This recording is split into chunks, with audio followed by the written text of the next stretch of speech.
Hey everyone, I'm back, and today we're going to be talking about Back to the Future Part 2. And this movie is directed by Robert Zemeckis once again and came out in 1989. And I left this movie kind of disappointed, and I felt as though this movie was a bit more boring than the first movie, and it was much less memorable to me.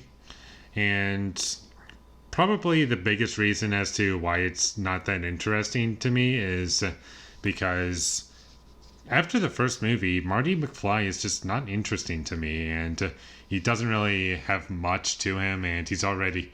all the characters have pretty much completed their arcs in the first movie, and in this one, they introduced one little thing, and it's that he always gets triggered whenever someone calls him chicken, and he keeps falling for it every time, and that's the only thing they introduced to his character that's new, that he kind of has to get over, and that's about it.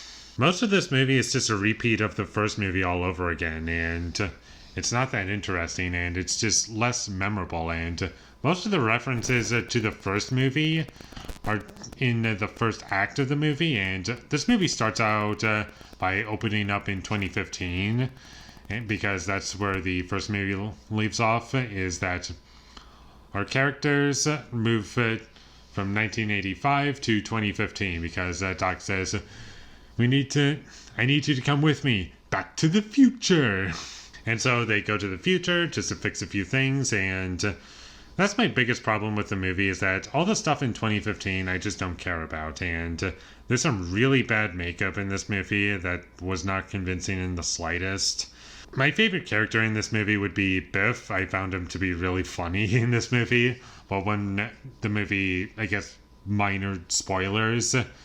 But if you've seen this movie, then you know what I'm talking about. But if you have not seen this movie, all I'm going to say is that they travel back in time at one point, and they go back to the 50s. And we see Biff again from the first movie, like in the 1950s. And from there, the movie gets a lot better for me because he's a really funny character. And he leaves his house, and his grandma is yelling, "Where are you going?" "I'm going to get my car, Grandma." And it was really funny. And there's like a lot of funny scenes that come out after that, and it's just great. And whenever this movie takes place in the 50s, that's when it's at its best for me, because interesting things are happening. There are things at stake, and everything else I couldn't care less about. There are also some dated effects in this movie. There are plenty of scenes in this movie that try to be what the first movie was, but just not as good, and kind of miss what made those scenes so great in the first place. Sorry, and it's just really unfortunate that this movie has the first movie in mind, but it just keeps making references to it, and it kind of feels like it's a movie that doesn't really stand on its own very well, and it's kind of dependent that you watch both this one and the first movie as well as the third movie.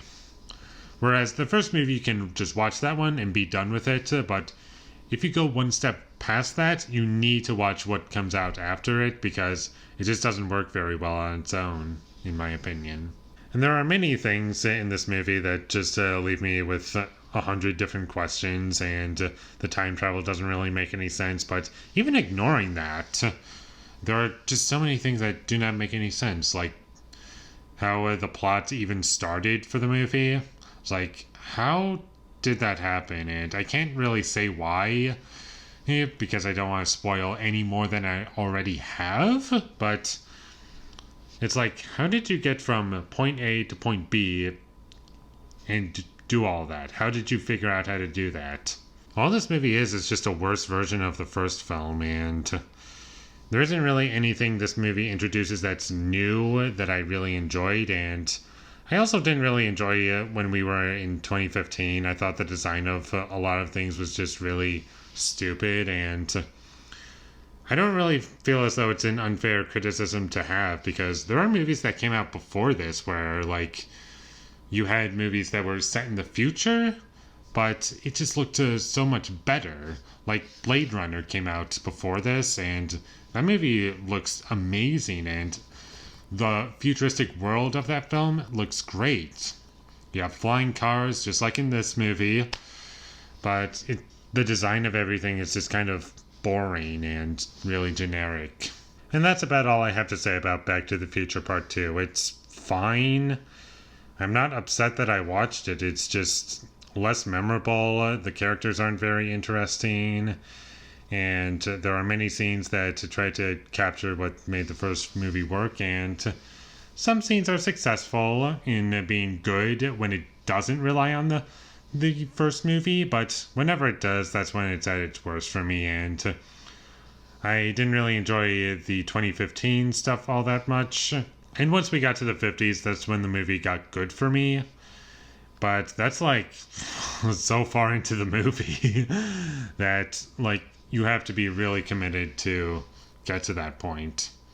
And once you do get to it, it is kind of fun, but I don't know if I would ever rewatch this movie again. It's just not very special, and it's just a worse version of everything I've seen before. And I would recommend it if you like the first movie and you just want to complete the trilogy. But I just see no reason to come back to this movie ever again. And with all that being said, I'm going to give Back to the Future Part 2 a 5 out of 10. Thank you for watching my videos as always. If you enjoyed this review, be sure to leave a like and comment down below what you thought of Back to the Future Part 2, and my social media links, they will all be in the description, so follow me there.